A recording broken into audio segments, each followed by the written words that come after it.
Hello and welcome to some more Star Citizen. We have a new Alpha 3.13.0 J PTU patch. We are still first wave PTU, but potentially we could literally go to a wider PTU as soon as the more egregious bugs and issues are solved. So what's in this patch? Well, the ROC-DS has had a balance pass, taking a lot of feedback from the community. It now has a unique mining head that improves its mining and tractor range and power. It's increased its cargo capacity to 3.5 SCU from 2. So this could go a long way to making the vehicle more viable as an alternative to the ROC or 2 ROCs. It's certainly better than it was before, but we still don't have details on the sale of the ROC-DS yet, or the vehicle's place in the verse beyond what we've seen in the PTU. Is it a 2-person vehicle, or is it supposed to be a 1-person vehicle that uses seat swapping, that you move around in? Is it going to have more function? And I think a lot of people don't see the point of this yet. A larger ROC that could just have 1 person operating it and driving at the same time might have been a better choice. We'll have to wait and see exactly what Cloud Imperium have got planned though, but they do seem to at least be addressing some of the issues with it. They are trying to make it more appealing. I'm not sure if going, well, now it's got a proprietary special mining laser on it that's good at mining the gem nodes. I'm not sure if that's the way to go, but we'll have to wait and see. They've moved the cave near Lawville to be outside the city's green zone. There's improved lighting for caves. They've increased the ASOP terminal use before it kicks players off, so you can now browse a little longer when you're trying to choose your ship or whatever. They've updated the Cyclone AA and MT so that its missiles ignite immediately on launch, and they've greatly increased the health of the Terrapin. There are a few ship-in-ship docking changes, so this is specifically talking about the Constellation and P-52, as well as the P-72. So they've made some temporary changes to how parasite ships such as the P-52 and P-72 are handled for insurance and ASOP spawning, where ships are granted to the player because the ship, example the Merlin on the Constellation, is part of the ship's default loadout. That secondary attached ship should no longer be treated as a separate ship from the ASOP's point of view. Because of this, they're no longer going to be spawnable via the ASOP terminal unless you've bought it in-game or pledged for these smaller ships separately. Merlins and other loadout-based ships will always be claimed by claiming their parent ship, and is the only way to replenish them if it's destroyed. If a party member, friend, or anyone is flying your docked Merlin and you make a claim on the Connie, the previous instance of the parasite ship your friend is flying will be immediately considered a stolen vehicle. Doing this will give that pilot a crime stat for stealing the ship. This isn't ideal at the moment, and as I said, it's temporary. There's a good amount of major bug fixes here too. The F12 should now correctly toggle on off the comms UI along with chat, so you don't have that getting in the way of you pressing F4 and taking pretty screenshots. Players should no longer be able to cause low frame rates for all players on Hurston while near coastlines. Low frame rates have been a bane of the current PTU patch. Players who have a lawful bounty mission should now correctly lose access to the lawful missions if they become a criminal. The Star Runner fuel scoop should now function, meaning that you should have less fuel issues. Ships should no longer spawn in shaking, damaged, or destroyed states. If a player is in a party or group voice chat, their VoIP should no longer switch to the ship VoIP channel when they enter a ship. Players should no longer fall through the personal lift in the Constellation series while it's in Quantum, although you still can just randomly clip through the ship, I found. Size 1 Surican shields should no longer incorrectly recharge instantly, although I did see people complaining that they still have overheating bugs, those shields. A target's ship shield's status should now be visible on the target status MFD running into the stairs of the 100 series as the door of the ship opens should no longer cause the player to fall through the ground. Death black screens should now fully stretch to cover ultra-wide displays. Opening a mobiglass or equipping an item during Medipen heal animations should no longer cause the player to pull out another Medipen that doesn't work.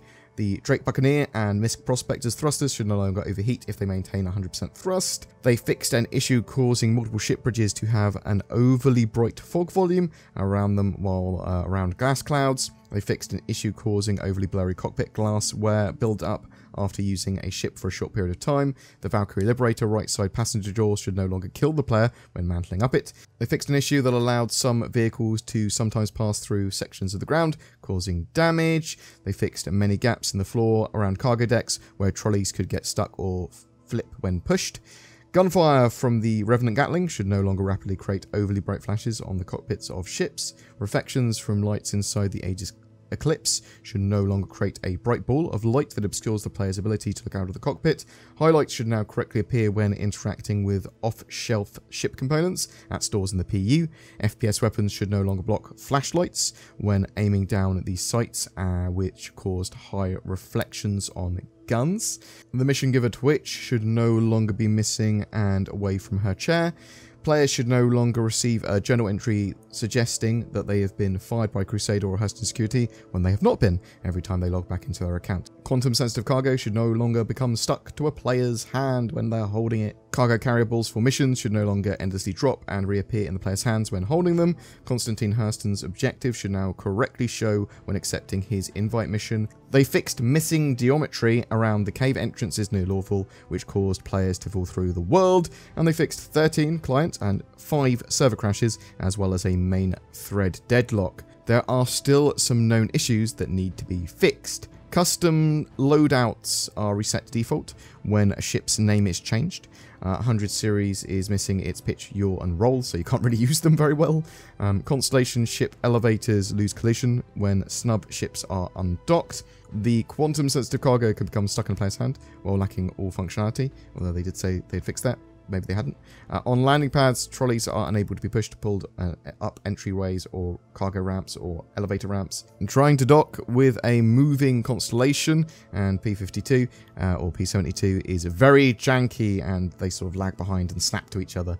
Docked Merlin enter interactions don't show up when the constellation is moving. Mounting weapons while holding a grenade will cause the player to enter a broken state upon exiting via the interaction mode during low FPS. Not ideal. When refueling quantum fuel with hydrogen fuel at full, the 100% fuel announcement will repeat until quantum fuel is refilled. Characters will suffocate for a few seconds when they change helmets. Weapon icon, ammo count, and grenade count are still missing from the user HUD. Leaving a trolley in a doorway will clip through the floor erratically and can kill players. That's a feature, clearly. There is also a problem with frame rates and sight distance field shields at the moment that's not mentioned in the patch notes at the moment. The shields lag behind a ship if you're going at speed, essentially making them useless. Bounty missions seem to be broken sometimes and award a crime stat still. Not ideal.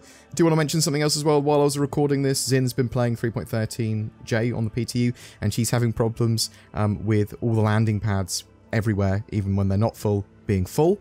So it doesn't happen all of the time, it just happens quite often, so there's obviously some form of problem there as well. And the 3.13.0 J patch, it does fix a load of issues with the PTU for sure, and I'm surprised it's actually not out to a wider audience yet, but some of those bugs are probably a priority to fix and basically blockers for a wider release. So they're going, well, some of these, we're going to fix some of them, and then roll it out to a wider release. I was expecting open PTU, if not live by now already, but that's just unfortunately one of those facts with Star Citizen. There are delays, but with PTU phases and live builds, typically the delays are only a few days or a couple of weeks, so it's bearable. And it's done when it's done, and they need to get some of these bugs fixed. It is going to go out to a wider PTU as soon as it's ready. But what do you think? Have you been playing the latest PTU patch? What's the stability and performance like for you? Have you noticed any new bugs? Have you had the major issues that you've been experiencing fixed? When do you think we'll see a live release? Whatever your thoughts, I'd love to hear from you in the comments below. Do you have questionable taste in anime? Do you not want internet pirates looting your internet search history? Do you want a way to have more accessibility to the internets from more countries? Or is your security and privacy important to you? Well, get NordVPN. I shill for them, and you should use the code BoredGamer or the links below for a discount. Try it out. It's like a fleet of escort ships making sure your internet experience doesn't get griefed. We have the April ship giveaway as well for a Mercury Star Runner. The ship is extremely multi-role and should be part of any budding citizen's fleet.